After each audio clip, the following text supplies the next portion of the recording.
நற்றுணையாவது நமச்சிவாயமே. யாம் பெற்ற இன்பம் பெருக வையகம். டிகேஎஸ் அட் வள்ளிமலை, காட்பாடி அருகாமையில் இருக்கக்கூடிய வள்ளிமலை. காட்பாடியிலிருந்து 30 கிலோமீட்டர் தொலைவில், காங்கேயநல்லூரிலிருந்தும் 30 கிலோமீட்டர் தொலைவில் இருக்கக்கூடிய வள்ளிமலை முருகன். நெடு ஆண்டு காலமாக டிகேஎஸ்னுடைய அபிலாஷை வள்ளிமலையில் வந்து பார்க்கணுன்னு வாரியார் சுவாமிகள் அருளால் இன்றைக்கி தான் வள்ளிமலையே பார்க்கக்கூடிய பாக்கியம் அடியேனுக்கு கிடைக்கப்பெற்றேன். மிகவும் அற்புதமான தரிசனம். அடியேன் வள்ளிமலையில் அடியேன் பாதம் பட்டதுமே மாசி மாதத்தினுடைய கடைசி வெள்ளிக்கிழமை.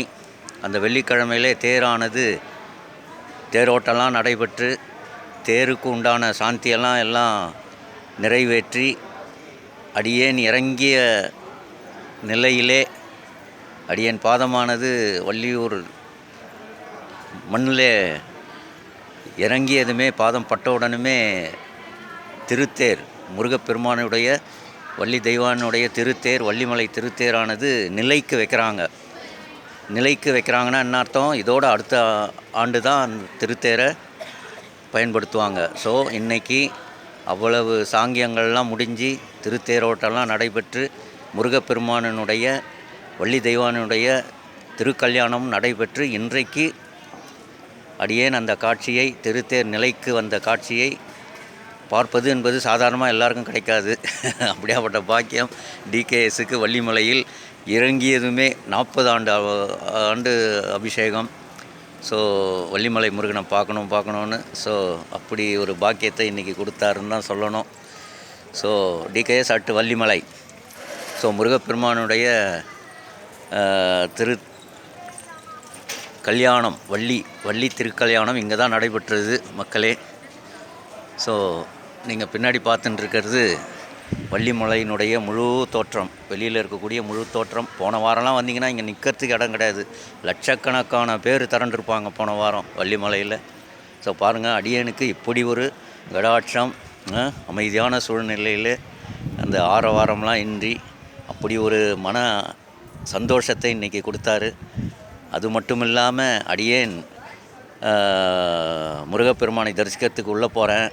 அபிஷேகம் ஸ்க்ரீன் விட்டு அபிஷேகம் கைங்கரியம் பண்ணவாலாம் உட்காந்துட்டு அபிஷேகத்துக்கு தயாராகி ஸ்க்ரீன் திறந்தாங்க. ஸோ அபிஷேகம்லாம் பார்த்து முருகப்பெருமானுடைய அந்த தீர்த்தமானது அப்படி எட்டுன்னு வந்து மேலே எல்லோருக்கும் தெரிச்சார் குருக்கள். அப்படி ஒரு சந்தோஷமாக மன அமைதியோட நல்ல அந்த குருக்கள் வந்து பூஜை பண்ணார். ஸோ அப்படி ஒரு கடாட்சம் இன்றைக்கி டிகேஎஸ்க்கு கிடைக்கப்பெற்றேன். ஸோ அம்மையார் வந்து இதோ பக்கத்தில் நிற்கிறாங்க. நீங்கள் எங்கே இருக்கிறீங்களம்மா? எங்கே இருக்கீங்க? வேலூர். ஸோ அம்மா வந்து வேலூர்.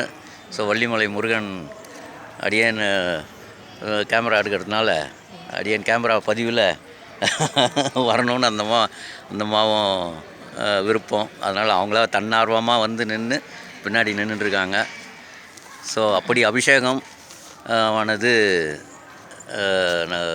நடைபெற்று அப்படி ஒரு அந்த தீர்த்தத்தை எட்டுன்னு வந்து எல்லோர் மத்தியிலையும் சிறப்பாக அர்ச்சகர் வந்து செஞ்சார். ஸோ அப்படி ஒரு அனுகிரகமும் இன்றைக்கி டிகேஎஸ்க்கு கிடைக்கப்பெற்றேன். அதுவும் இல்லாமல் அங்கே நம்ம தலைவரனுடைய பேரனுடைய வாரிசுக்கும் அங்கே தொட்டிலில் போடக்கூடிய சம்பவத்தையும் அடியன் கண்ணுனால் பார்க்க வச்சார் முருகப்பெருமான். ஸோ எடைக்கு எடை நாணயம் கொடுத்து அப்படி ஒரு காட்சியோடு இன்றைக்கி அப்படி ஒரு ஆனந்தத்தை வள்ளிமலை முருகன் இந்த 40 ஆண்டு வரலையேன்ற அந்த அபிலாஷையை அடியனுக்கு மனப்பூர்வமாக தீர்த்து வச்சார்னு தான் சொல்லணும். ஸோ வள்ளிமலை அடிவாரத்தில் இருக்கக்கூடிய மேற்கூரை இப்போ எல்லாம் புதுசாக போட்டிருக்காங்க. ஸோ போன 2 நாள் முன்னாடிலாம் வந்தீங்கன்னா அப்படி ஒரு கூட்டம் அப்படி ஒரு கூட்டமாக இருந்திருக்கும் இந்த இடத்துல. ஸோ எல்லோருமே அவசியம் வர வேண்டிய மலை வள்ளிமலை முருகன். ஏன்னா முருகனே பல நாட்கள் இங்கேயே தங்கியிருந்திருக்கிறாரு, வள்ளிமலையிலே தங்கியிருந்திருக்காரு. ஸோ வள்ளிமலையினுடைய நீங்கள் வரலாறு பார்த்தீங்கன்னா தெரியும். ஸோ அப்படி உயிரோட்டமாக வள்ளிமலையில் பல நாட்கள் தங்கிய முருகப்பெருமான். ஆமாம். ஸோ மயிலோடு வந்து இறங்குவார். ஸோ அப்படி ஒரு காட்சியெல்லாம் கண்ட இடம் இந்த இடம். நல்ல மனசுக்கு அமைதியான எப்படிப்பட்ட மனபாரத்தோடு நீங்கள் இங்கே வந்தீங்கன்னா மனபாரமின்றி திரும்பி செல்லலாம். அதுக்கு நான் உத்தரவாதம். ஏன்னா அப்படி ஒரு கடாட்சத்தை அருளக்கூடிய முருகப்பெருமான். ஏன்னா அவ்வளோ சந்தோஷமாக இந்த இடத்துல அவர் உயிரோட்டமாக இருந்திருக்காரு. ஸோ அதனால் நீங்களும் மனபாரமின்றி இருக்கணுன்னா நீங்களும் வாங்க. சிவாய நம சிவாய நம சிவாய நம.